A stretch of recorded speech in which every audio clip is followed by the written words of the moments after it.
এবার পারমাণবিক বিস্ফোরণের ঝুঁকিতে গঙ্গা পদ্মা পাড়ের কোটি মানুষ। যে কোনো সময় ঘটতে পারে ভয়ঙ্কর বিস্ফোরণ। কিন্তু হঠাৎ কেন পারমাণবিক ঝুঁকিতে এই অঞ্চল, আর কি কারণে আসছে এই হুমকি? বিস্তারিত শিহাব ইসলামের ডেস্ক রিপোর্টে। জাপানের নাগাসাকিতে মানব ইতিহাসের সবচেয়ে অমানবিক কর্মকাণ্ডের পর পারমাণবিক অস্ত্র বা বিস্ফোরণের কথা শুনলেই জনমনে যেন সৃষ্টি হয় এক অদৃশ্য আতঙ্ক। এমন পরিস্থিতিতে পারমাণবিক অস্ত্রের হুমকি থেকে বাঁচতে উন্নত দেশগুলো লিপ্ত হয় একে অপরকে ছাড়িয়ে যাওয়ার প্রতিযোগিতায়। তবে পারমাণবিক অস্ত্রের এই বিপজ্জনক প্রতিযোগিতা এখন গঙ্গা পদ্মা পাড়ের মানুষের অস্তিত্বের জন্য এক ভয়াবহ অশনি সংকেত হয়ে দাঁড়িয়েছে। 1965 সালে স্নাউ যুদ্ধের উত্তাল সময়ে যুক্তরাষ্ট্রের কেন্দ্রীয় গোয়েন্দা সংস্থা সিআইএ একটি গোপন অভিযান পরিচালনা করেছিল হিমালয়ের নন্দীদেবী পর্বতের উচ্চ শৃঙ্গে, যা পরবর্তীতে রূপ নেয় বিপজ্জনক ও ভয়াবহ পরিণতিতে।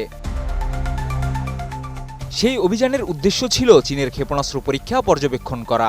তবে ওই অভিযানটি শেষ হয় একটি বড় ধরনের বিপদের মধ্য দিয়ে। পারমাণবিক শক্তিচালিত একটি যন্ত্র যা ছিল বিপজ্জনক প্লুটোনিয়াম ধারণকারী, সেটি হারিয়ে যায়।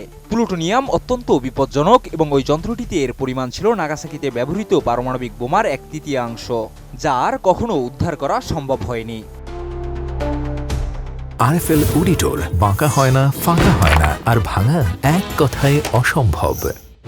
সিআইএর পরিকল্পনা ছিল হিমালয়ের উচ্চ শৃঙ্গে একটি পারমাণবিক শক্তিচালিত অ্যান্টেনা স্থাপন করা, যাতে চীনের ক্ষেপণাস্ত্র পরীক্ষার উপর নজর রাখা যায়।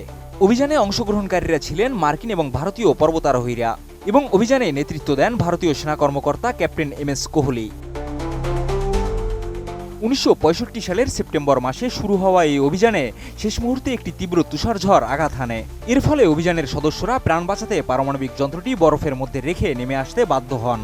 পরবর্তী বছর এই যন্ত্রটি উদ্ধারের জন্য প্রচেষ্টা চালানো হলেও তুষার ধসে তা সম্পূর্ণরূপে হারিয়ে যায়।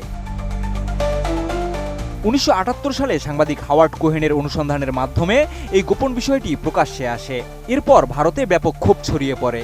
বিশেষত গঙ্গা নদীর উৎসে যদি এই প্লুটোনিয়াম যুক্ত যন্ত্রটি পুড়েই থাকে, তবে তা গোটা অঞ্চলের পরিবেশ এবং কোটি কোটি মানুষের জীবনযাত্রার জন্য বিপজ্জনক হয়ে দাঁড়াতে পারে। গঙ্গা নদীর ভারতের উত্তরাংশ থেকে প্রবাহিত হয়ে বাংলাদেশে পদ্মা নামে প্রবাহিত হয়, এবং এটি লাখো মানুষের জীবনের সঙ্গে জড়িত। যদিও যুক্তরাষ্ট্র এবং ভারত সরকার এই ঘটনা নিয়ে প্রকাশ্যে খুব বেশি কিছু বলেনি, তবে তৎকালীন মার্কিন প্রেসিডেন্ট জিমি কার্টার এবং ভারতের প্রধানমন্ত্রী মোরারজি দেশাই নীরবভাবে বিষয়টি সামাল দেন।